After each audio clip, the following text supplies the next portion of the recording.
বিসমিল্লাহির রহমানির রহিম। 100 কেজি মাছের খাবার তৈরি করতে কোনটা কত পার্সেন্ট দিতে হবে এবং প্রোটিন লেভেলটা আজকে আপনাদেরকে আমি জানিয়ে দেব। 100 কেজি খাবার বানাতে কি কি লাগে। আমার হাতের লেখা খারাপ, সে তো কেউ কিছু মনে করবেন না প্লিজ। আমরা খাবারে অনেক উপাদান দিয়ে থাকি, এখানে নিম্নোক্ত উপাদানগুলো দিব যেগুলো আমরা হাতের কাছে পাই এবং খুব কম খরচে পাই। তো প্রথমে আমরা দেব হচ্ছে শুটকি গুঁড়া, যেটাকে আমরা ফিশ মিল হিসেবে চিনি।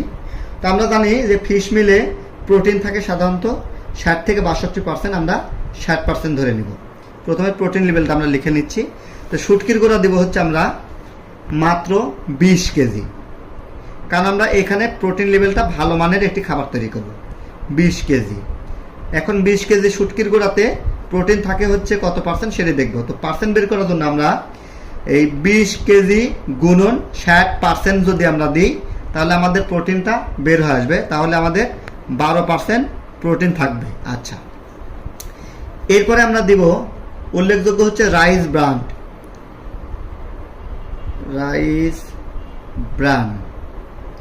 আমরা রাইস ব্রান দিব হচ্ছে 20 কেজি।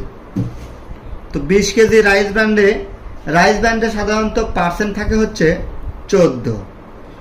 তো আমরা 20 যদি 14 দিয়ে গুণ করে পার্সেন্ট বের করি তাহলে আমরা সহজেই পেয়ে যাব পার্সেন্টটা হচ্ছে 2.8%। আচ্ছা, এরপরে আমরা দিব হচ্ছে খোল, যেটা আমরা সবাই খুব সহজে পেয়ে যাই।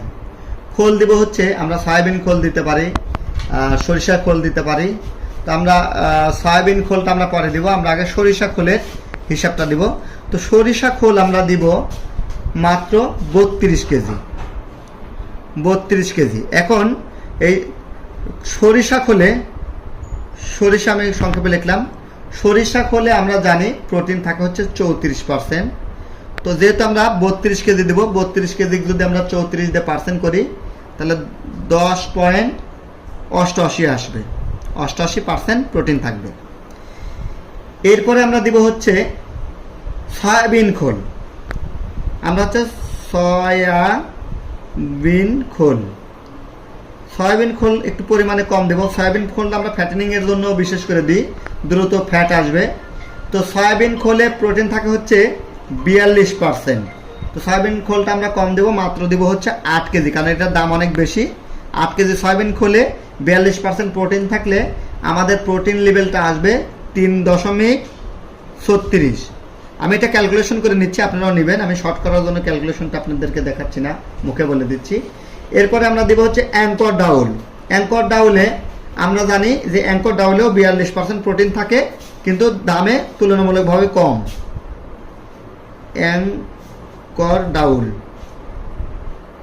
অ্যাঙ্কর ডাউলটা আমরা দিব যেহেতু প্রোটিন ভালো থাকে কিন্তু দামে কম, তাই এটা একটু বেশি দিব, 12 কেজি দিব। এদের 12 কেজিতে প্রোটিন লেভেলটা থাকবে সাধারণত 5.4%। এরপরে আমরা ডিওআরবি দিব, ডিওআরবি। এটা দাম কম, এটা আমরা পরিমাণে বেশি দিতে পারি, কিন্তু আমরা এখানে 100 কেজি মেলানোর জন্য এই ডিওআরবিটা দিব মাত্র 8 কেজি, খাবারের মানটা ভালো করার জন্য। যেহেতু আমরা এখানে রাইস ব্রান দিচ্ছি সেহেতু ডিওআরবিটা আমরা তুলনামূলকভাবে কম দিচ্ছি। আপনার তাহলে রাইস ব্র্যান্ড যদি না দেন সেক্ষেত্রে ডিআরবিটা বাড়ায় দিতে পারেন। ডিআরবিতে থাকে 18% প্রোটিন। তো রাইস ব্র্যান্ডের প্রোটিনটা কম, রাইস ব্র্যান্ডের দাম কম, কিন্তু আমরা ডিআরবিতে প্রোটিন বেশি, দামও বেশি।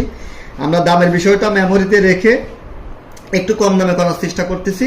তো 8 কেজি ডিআরবিতে যেহেতু 18% থাকে সেহেতু আমরা এখানে প্রোটিন লেভেল পাবো 1.45। এখন আমরা সব মিলে প্রোডাক্ট এবং প্রোটিন যোগ দিব, তাহলে আমাদের মোট হচ্ছে পণ্য হবে হচ্ছে 100 কেজি, আর প্রোটিন লেভেল হবে হচ্ছে সব মিলে 35.52, মানে 35.5% প্রোটিন আমাদের এই খাবারে হবে। এখন এই খাবার তৈরিতে খরচ কেমন হলো? এই খাবার 100 কেজিতে তৈরি করতে আমার খরচ হবে হচ্ছে 5,500 টাকা প্লাস মাইনাস 5,500 টাকা। তাহলে যদি এটাকে আমরা 100 দিয়ে ভাগ দিই, ভাগ যদি দিই 100, তাহলে আমাদের দাম আসে হচ্ছে 55 টাকা কেজি। এখন এই খাবারটা কাদেরকে খাওয়াবেন? পাঙ্গাস, তেলাপিয়া, মাগুর বা আপনারা হাই প্রোটিনের যে মাছগুলো আছে সেগুলোকে আমরা খাওয়াইতে পারি, যে দ্রুত ফ্যাটেনিং করানোর জন্য, মোটা করানোর জন্য। এটার সঙ্গে আপনাকে কিছু মেডিসিন মিক্সড করতে হবে। কিছুই যদি না দিতে পারেন, অন্তত এনজাইম, হজমের ওষুধটা দিবেন। এনজাইম বা সুপারজাইম, এই মেডিসিনটা প্রতি কেজি খাবারের সাথে 1 কেজি খাবারে 2 গ্রাম এনজাইম দিবেন।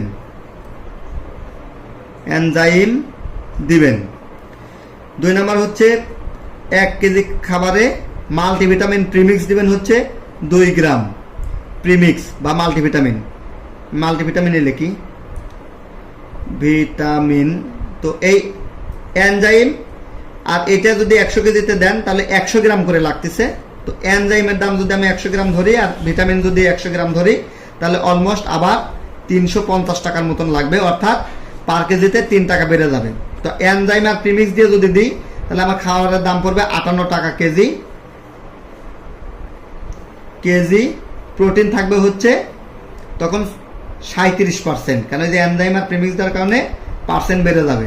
তাহলে 58 টাকা কেজি পড়বে। এটাকে যদি আমরা 25 কেজির চিন্তা করি, যেহেতু 25 কেজির বস্তা, তাহলে দাম অনেকটাই আসে। আমি একটু ক্যালকুলেশন করি, 25 গুণন 58 টাকা, প্রায় 25 কেজি বস্তা খাবার তৈরিতে খরচ 1450 টাকা। এই টাকা খরচ হবে যদি আপনারা নিজেরা করেন। এখন কথা হচ্ছে, টিএম এগ্রো থেকে যদি করে নেন তাহলে এই খরচটা কিছুটা সেভ হবে। কেন? আপনারা এটা খুচরা রেটে কিনবেন, আর এটা আমরা টন কিনি। আমরা যে প্রোডাক্টটা কিনি সেটা কিনে হচ্ছে প্রায় মিনিমাম কিনি হচ্ছে আমরা 10 টন, অর্থাৎ 10,000 কেজি করে কিনি। 10,000 কেজি, 5,000 কেজি, 3,000 কেজি, মানে বিগ কোয়ান্টিটি কিনি, যার কারণে আমাদের কস্টিংটা কম হয়। আমাদের কাছ থেকে এই খাবারটা যদি নেন তাহলে আমরা কুরিয়ারে পয়সা দিয়ে আপনাদের কাছ থেকে 1490 টাকা নিতে পারবো। আমরা পয়সা দেবো, অথবা আমাদের মিল থেকে যদি নেন তাহলে আমরা দাম নিতে পারবো হচ্ছে 1450 টাকা। এখন কথা হচ্ছে, এই খাবারটা তো তৈরি হলো ম্যাশ, এটাকে যখন প্লেট করা হয় অর্থাৎ দানাদার করা হয়, ডুবন্ত দানাদার করতে গেলে পার কেজিতে আরও 2 টাকা খরচ আছে। তার মানে প্রায় 60 টাকা কেজি খরচ হবে যদি এরকম 37%-এর পাঙ্গাস, তেলাপিয়ার স্পেশাল খাবার নেন। সেক্ষেত্রে আপনার প্রায় 1500 টাকা পার বস্তা খরচ হবে। তো এই হলো 35 থেকে 37% খাবারের মেনু। আপনারা যারা নিজেরা হাতে বানানো খাবার তৈরি করতে চান তারা এভাবে খাবার তৈরি করতে পারেন। এরপরেও যদি আপনাদের কোনো হেল্প লাগে দয়া করে ডিসক্রিপশন দেওয়া নাম্বারে ফোন দিবেন। আমি একটা নাম্বার লিখে দিচ্ছি, আপনারা চাইলে এই নাম্বারে যোগাযোগ করে খাবার তৈরির উপকরণ, খাবার তৈরির প্রোডাক্ট আপনারা কালেকশন করে নিতে পারেন। 01705483670, এটার নাম হচ্ছে মাসুদ। এছাড়া আমাদের আরেকটি নাম্বার আছে 01730400933। এই নাম্বারে ফোন দিয়েও আপনারা খাবার তৈরির উপকরণ বা খাবার তৈরি করে নিতে পারেন। টিএম এগ্রোর সঙ্গে থাকার জন্য ধন্যবাদ। আসসালামু আলাইকুম।